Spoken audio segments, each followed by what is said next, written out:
Before diving into this incredible story, remember to subscribe to the channel and turn on notifications. Here, every story has something to say, and you won't want to miss a single one. The afternoon heat hung heavy over the city, but nothing was as stifling as the arrogance of Officer Derek Lawson. For years, he had believed himself untouchable, certain that his uniform and his connections within the police force placed him above reproach. Every glance he received was a silent reminder of his power, and every word he uttered seemed hammered home by authority. That day, he was patrolling a working-class neighborhood when his eyes fell on Marcus Bennett, a young black man known for his calm and unassuming nature. Without provocation, Lawson stopped him, shoved him, and threatened him. The crowd dispersed, well aware of the policeman's inflated ego, but no one dared intervene, except for a deep, authoritative voice that boomed from behind him. "Agent Lawson." Derek whirled around. Standing before him was Colonel Richard Hayes, a respected veteran of the police force, renowned for his sense of justice and impartiality. Hayes seemed unimpressed by the uniform or the silent threats Lawson favored. His gaze was fixed on the officer with a blood-curdling intensity. "I believe you are abusing your authority, Derek," Hayes said calmly, but each word hit like a thunderclap. For the first time in years, Lawson felt his world crumble. He was no longer in control. He was no longer the one who decided who could be humiliated or ignored. That day, he realized that there was someone who wouldn't be intimidated, someone capable of standing up to him, and that his reputation for invincibility was nothing but an illusion. The siren stopped as Derek Lawson, chest puffed out, pulled Marcus Bennett back against the hood of his patrol car. The passers-by had moved away, silent and nervous, while the police officer amused himself by humiliating the young man. "You think you can talk to me like that, kid?" Derek sneered. "You'd better remember your rank here." Marcus, breathless but with proud eyes, didn't reply. He knew that any reaction risked making the situation worse. But Derek didn't just threaten him, he shoved him, letting his hands press heavily on his shoulders. Then a firm and imposing voice rose up behind him. "Officer Lawson, stop immediately." Derek turned around, surprised and furious. There on the sidewalk stood Colonel Richard Hayes, impeccably in uniform, his face grave. Every movement exuded authority. "Colonel Hayes." Derek let out a mocking laugh. "What are you doing here?" "What any officer should do when he sees abuse," Hayes replied calmly. "Leave this young man alone."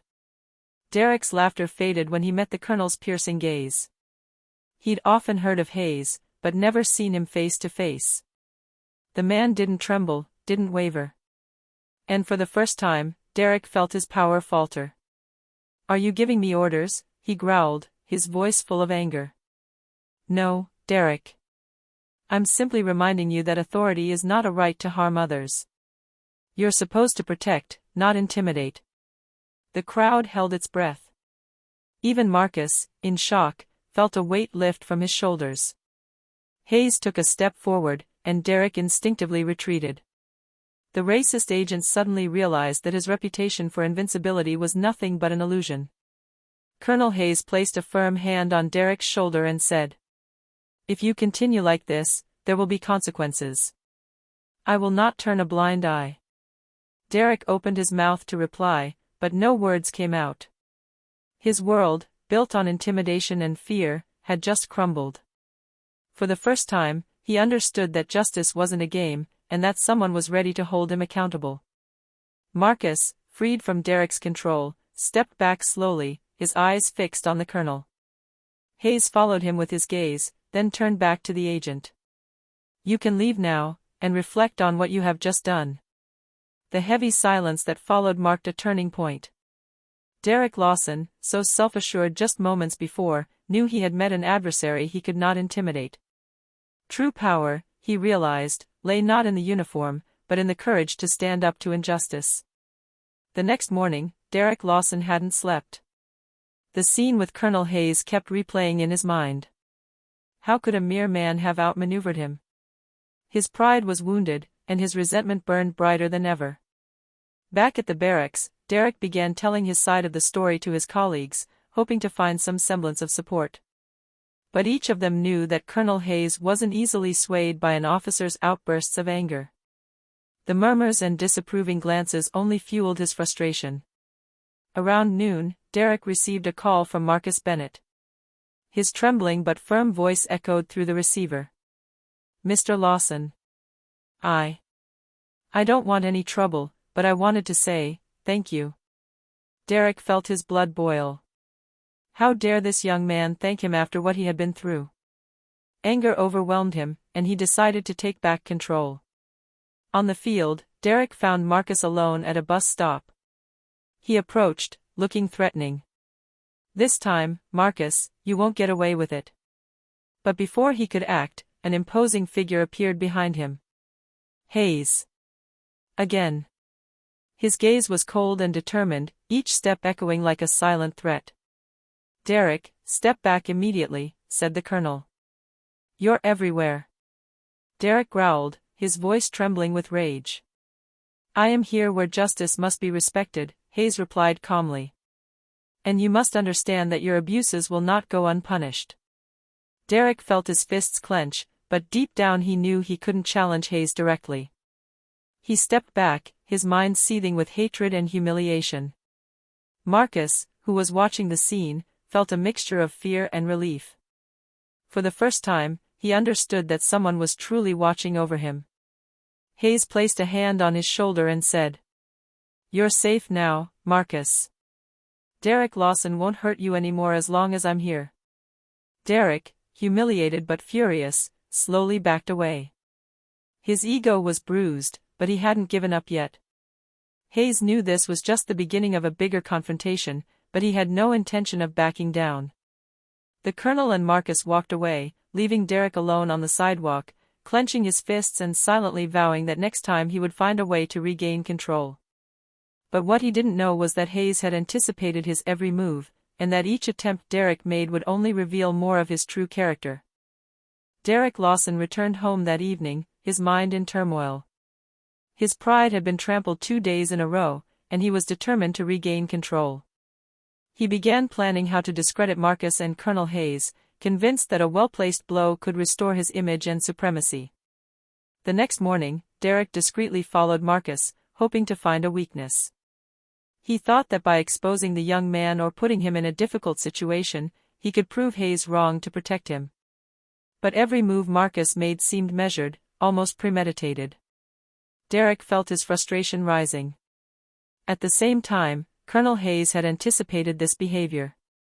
He had spoken to Marcus about the necessary vigilance and given him precise instructions: remain calm, not react to provocations, and always try to defuse conflicts. Hayes knew that Derek would try to humiliate him publicly, and he had prepared a plan to neutralize him without violence. As Derek was about to approach Marcus, a police car pulled up silently beside him. Hayes got out, accompanied by 2 additional officers. Derek felt his heart race. Every step the colonel took seemed calculated, every glance heavy and implacable. "Agent Lawson," Hayes said in an icy voice, "I strongly advise you to stay where you are.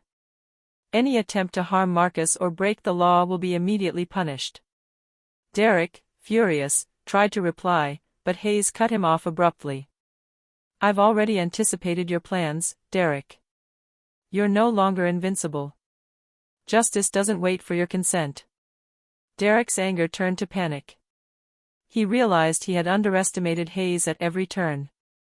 The colonel wasn't just reacting, he was controlling the situation, anticipating his opponent's every move. Marcus, witnessing the scene, felt a mixture of disbelief and relief.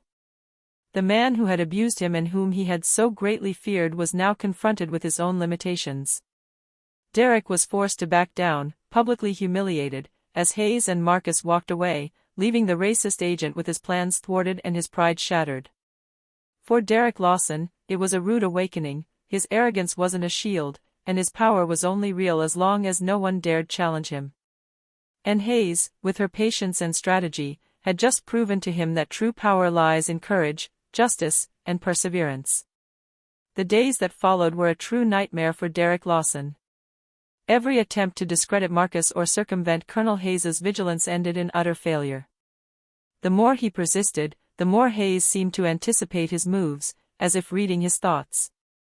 One morning, Derek spotted Marcus taking the bus to work. He slipped behind him, ready to create a confrontation that would finally allow him to regain control. But as soon as Marcus looked up, Derek noticed a detail that froze him in place. Colonel Hayes was standing at a distance, observing the scene with unwavering concentration. "You again," Derek murmured, clenching his fists. Hayes, motionless but attentive, said nothing.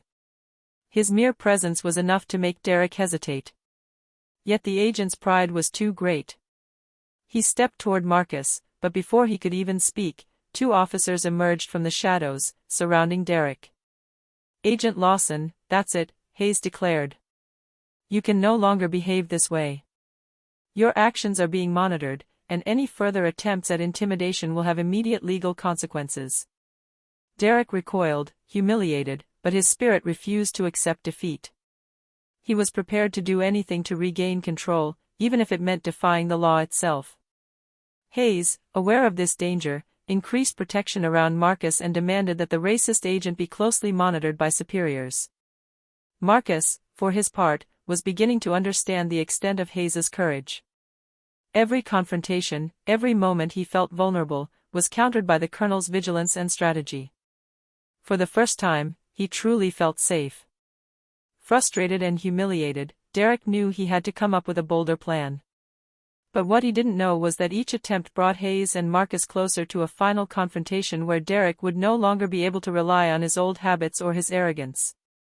The power struggle had become a true clash of wills, one represented justice and patience, the other pride and hatred. And soon, the fragile balance would tip. Derek Lawson could no longer bear being constantly humiliated. His ego shattered, he decided to strike hard. This time, he wouldn't be satisfied with threats or public confrontations. He would set a trap for Marcus, hoping to finally discredit him in the eyes of Colonel Hayes and his colleagues. He spent several days observing Marcus, studying his routes, his schedules, and his habits. Derek meticulously prepared a situation where Marcus would appear responsible for a minor but serious infraction, an act that he believed would make Hayes tremble and demonstrate his own superiority.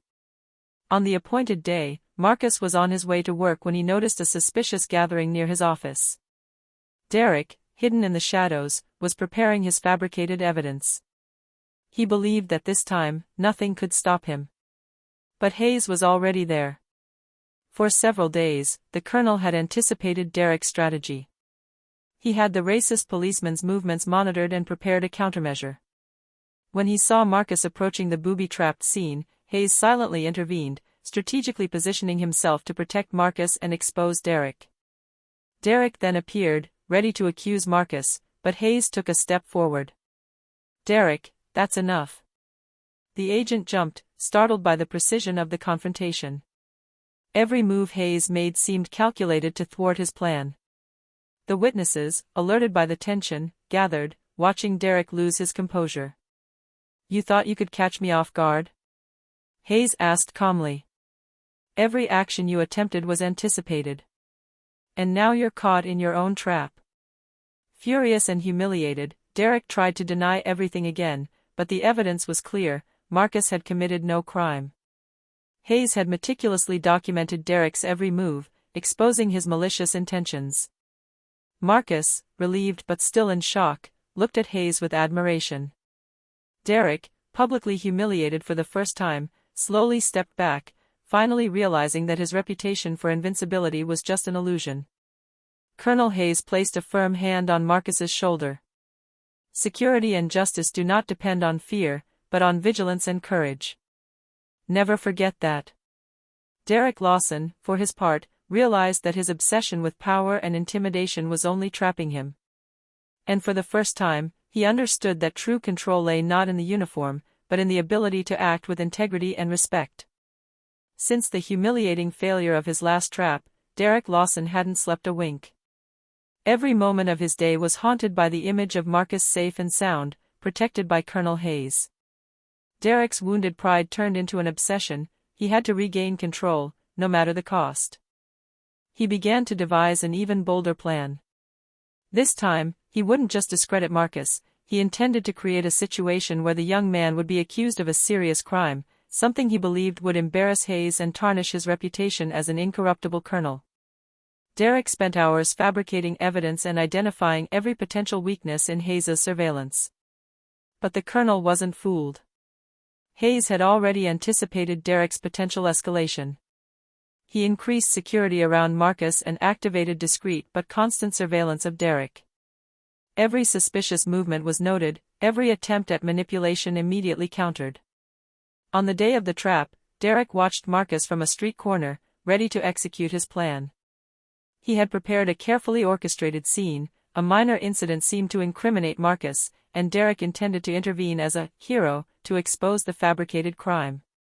However, Hayes intervened again, but this time with an even more subtle strategy. He allowed Derek to stage the scene, giving the impression that the racist agent had the upper hand. Then, at the precise moment Derek thought he had triumphed, Hayes revealed the evidence of the falsification, exposing Derek in front of the witnesses and neutralizing his attempt to manipulate the situation. Derek recoiled in shock. His anger and frustration reached a fever pitch. Everything he had attempted, every plan, every threat, had been anticipated and thwarted. Hayes approached calmly and said, "Derek, you need to understand something. Intimidation and manipulation give you no real power. True authority lies in justice and accountability. You have chosen the wrong path." Marcus, witnessing this confrontation, felt a mixture of fear and relief. The man who had tried to destroy him was now defeated, and for the first time, Marcus understood that justice could truly protect the innocent. Derek, humiliated but still dangerous, retreated into the shadows, his mind seething with rage. Hayes knew this wasn't the end of the story. Derek wasn't going to give up so easily. But for now, the colonel had managed to protect Marcus and show that even the most arrogant agent could face justice. Derek Lawson had never been so dangerous. Humiliated and obsessed with regaining control, he decided this time to take direct action. This was no longer a simple game of manipulation. He was going to create a situation where Marcus would be in real danger, hoping to force Hayes to intervene and, in the ensuing chaos, tarnish his reputation. That morning, Derek followed Marcus for several blocks, pinpointing the perfect moment to act. He had studied the neighborhood, identified the security cameras, and even planned for witnesses to intimidate. Everything had to appear accidental, but perfectly orchestrated to make Marcus take the blame if anything went wrong. Marcus, unaware of the impending threat, was heading to work. He had learned to remain calm since the escalating tensions, but a disturbing intuition made him quicken his pace. Derek then appeared, ready to execute his plan, a fabricated incident that could have framed Marcus for a serious offense. But Hayes, true to his vigilance, was already in position. He was following Derek from a distance, anticipating his every move. When Derek tried to create the scene, Hayes intervened instantly, getting Marcus out of harm's way and exposing Derek for what he truly was, a racist agent willing to do anything to cause harm. "Derek!" Hayes shouted, his voice echoing through the street. "That's enough. You're putting lives in danger for your ego." Caught in the act, Derek backed away, but his anger made him unpredictable. He tried to escape, but Hayes' officers were already there, surrounding the agent and neutralizing any attempt to flee. Marcus, trembling but safe and sound, looked at Hayes with gratitude. The colonel placed a reassuring hand on his shoulder. "Everything's fine, Marcus. You're safe." Derek, now under the control of his superior officers, realized the magnitude of his defeat. Every plan, every attempt, had failed in the face of Hayes' strategy and vigilance. For the first time, he understood that his power never came from himself, but from intimidation, and that this power could be completely destroyed by someone just and determined. That day, Marcus understood that true courage wasn't just about surviving, but about having someone to stand up for justice when danger becomes real. And Derek Lawson, humiliated and powerless, had no choice but to face the consequences of his actions. After the incident in the neighborhood, Derek Lawson was immediately summoned to the commissioner's office. Every step he took down the hall seemed heavier than the last. The reputation he had cultivated over years of intimidation had just crumbled in a matter of days. The commissioner, accompanied by Colonel Hayes, placed documents on Derek's desk. The evidence Hayes had gathered was irrefutable: reports, testimonies, videos, and recordings of Marcus's attempts to be framed. Derek felt his heart sink. Everything he had tried to conceal was now exposed. "Derek," the commissioner began, his voice grave, "your actions are unacceptable. You have abused your authority, endangered citizens, and violated our service's code of ethics."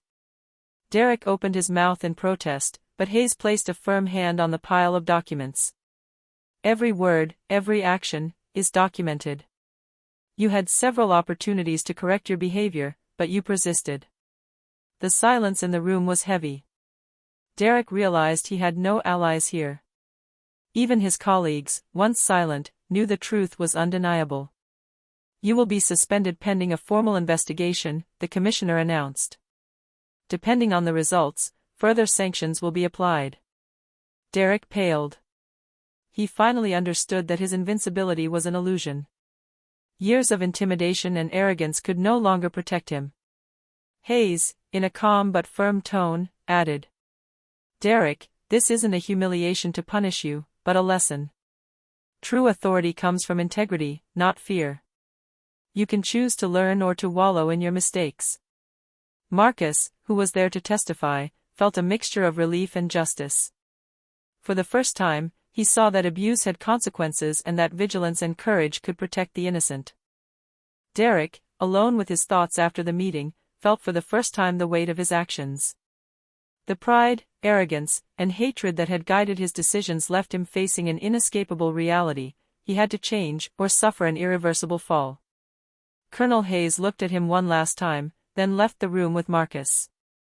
Derek, motionless, knew his life had just changed forever. The question was no longer whether he could regain control, but whether he truly wanted to become a better person. Since his suspension, Derek Lawson spent his days alone, unable to free himself from the obsession and anger that consumed him.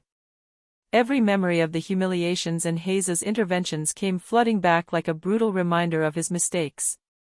He slowly realized that his greatest enemy wasn't Marcus or Hayes, but himself. He began to rethink every decision, every moment when arrogance had led him to harm others. For the first time, Derek felt a profound shame, an unfamiliar and painful feeling. His certainties of invincibility had crumbled, leaving behind a void he could not ignore. Meanwhile, Marcus continued his life, protected and supported by Hayes.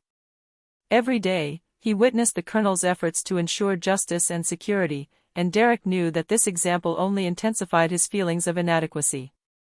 He began to understand that true power lay not in intimidation, but in courage, perseverance, and integrity. One morning, Derek decided to take an unprecedented step. He contacted Colonel Hayes. His voice was hesitant, but sincere. "Colonel, I know I've done a lot of wrong. I want to understand, and change." Hayes listened in silence, without judgment, then calmly replied, "Derek, admitting your mistakes is the first step. The rest depends on your actions. Redemption isn't automatic, it's earned." It was a moment of truth for Derek. For the first time, he felt an opportunity to rebuild himself.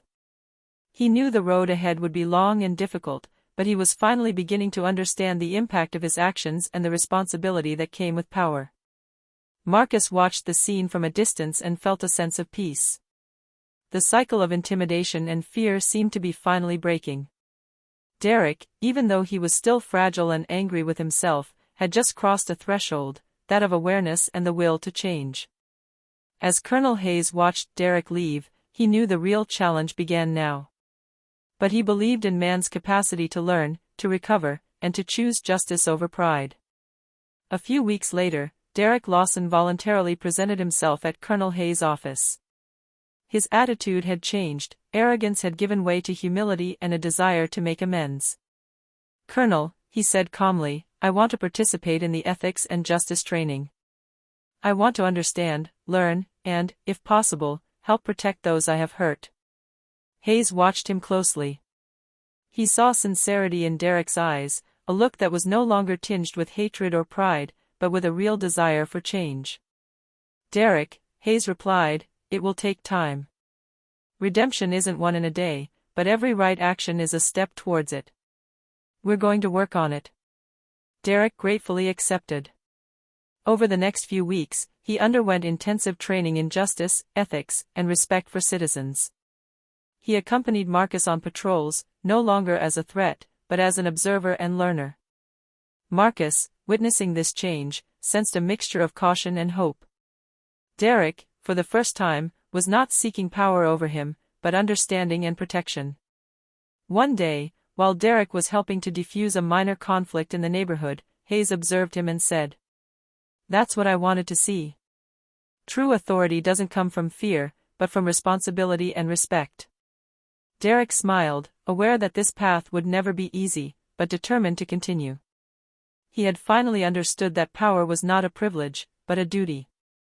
Colonel Hayes and Marcus exchanged a satisfied glance. Derek's threat had vanished, replaced by a glimmer of hope that justice and vigilance could truly transform hearts. Thus ended the confrontation, not with vengeance, but with the lesson that true strength lies in courage, justice, and the capacity for change. Derek Lawson, once arrogant and cruel, had just crossed the threshold of redemption, and Marcus could finally live in safety, protected by those who truly respect power and justice.